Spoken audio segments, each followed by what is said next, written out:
greatest problems lay within, as did the emperors. Marcus Aurelius had cancer. He took daily doses of a drug he hoped would alleviate his suffering. It didn't. And in 180 AD, the disease finally won. Aurelius's painful death foreshadowed the fate of the empire he left behind. Rome, too, was suffering from a fatal disease: cultural decay. It was an erosion of traditional Roman values that would force many to turn to foreign cults for their salvation. And, like Perpetua, question their allegiance to Rome.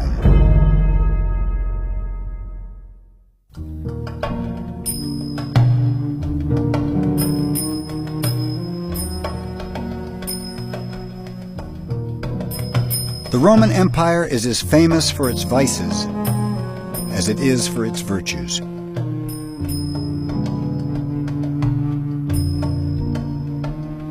Corrupted by wealth and power, Rome's legacy was tainted by images of indulgence and imperial excess. The Emperor Commodus epitomized the decay. His arrogance would force everyone to question their allegiance to Rome. Commodus succeeded his father Marcus Aurelius in 180 AD.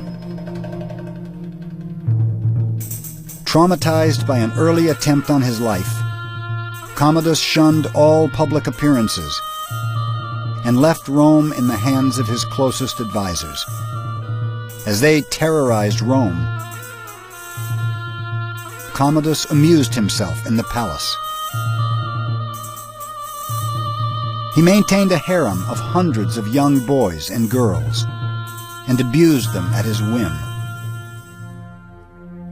He kept amongst his minions certain men named after the private parts of both sexes, and on these he liked to bestow kisses. Herodian. It was a lifestyle funded by corruption and extortion. Resentment festered throughout the empire.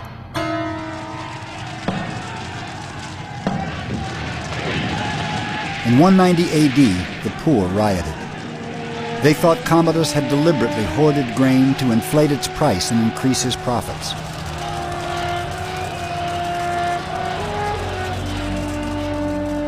After 9 years as a recluse, the emperor was forced to play a more public role. The results were disastrous. He demanded he be made a living god. He took the title Hercules and appeared in a lion's skin, wielding a club on all public occasions.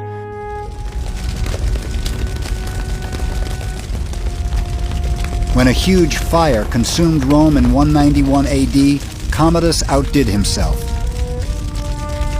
He proposed the rest of the city be destroyed and an entirely new one rebuilt in his honor.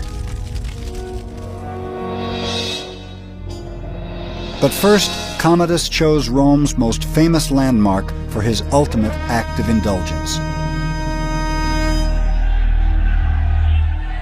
On November 17th, 192 AD, people flocked to the Colosseum.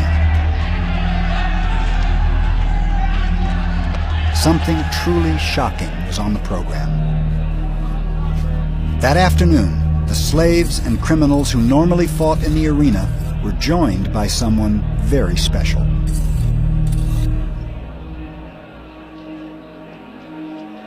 For the first time in Roman history, an emperor was appearing in public as a gladiator.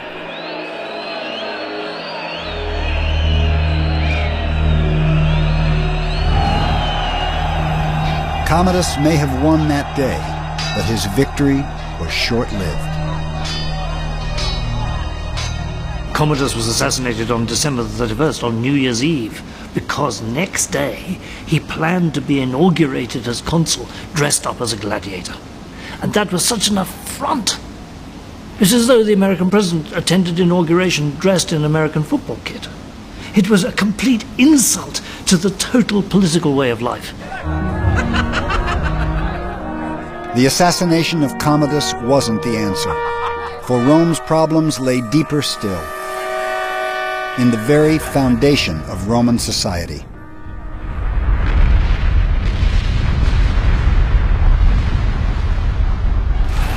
On August 24th, 79 AD, a volcano in southern Italy erupted.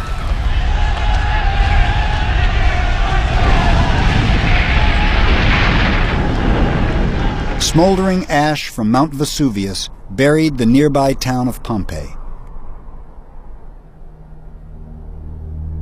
and froze a haunting and revealing portrait of Roman society for all time.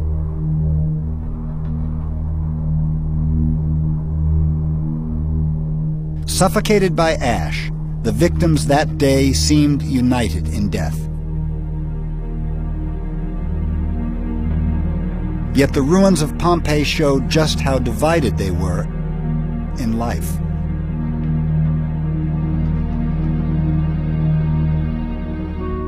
The rich lived lives of gaudy luxury.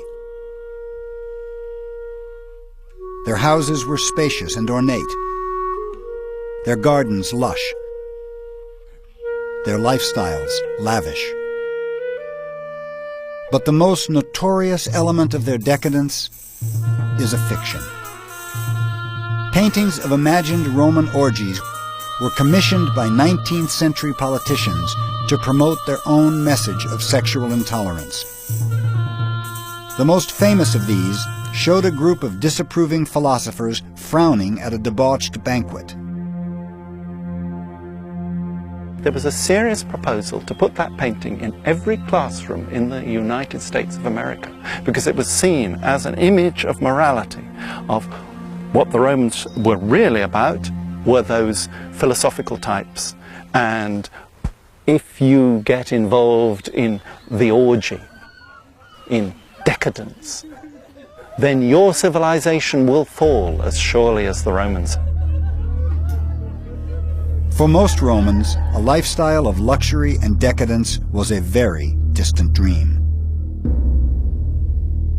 The gap between wealthy and poor was 10 times worse than today.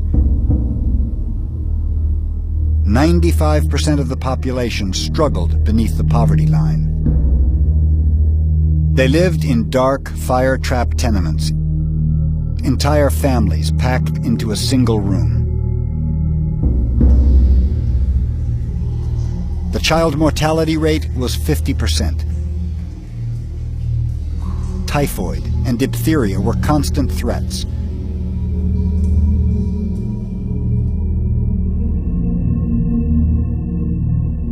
Equally claustrophobic was a woman's place in Roman society.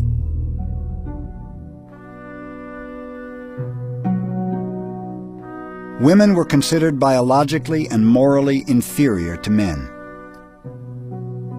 They couldn't vote, buy property, or choose who they married.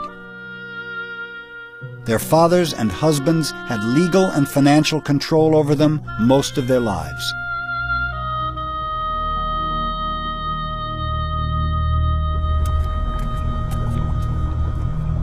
Rome was built on a rigid social hierarchy. At the height of her power, 1 in every 3 people in Italy was a slave.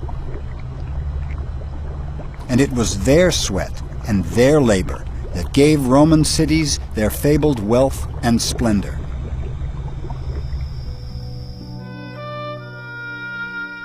Astoundingly, the burden of discrimination was lifted once each year.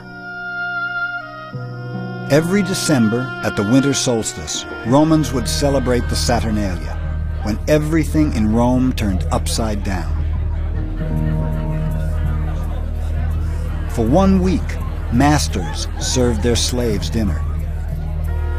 Children of the poor ate with the rich.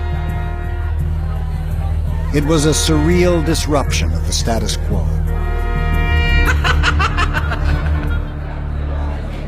For those who wanted more frequent release from Rome's rigid class system, there was another option.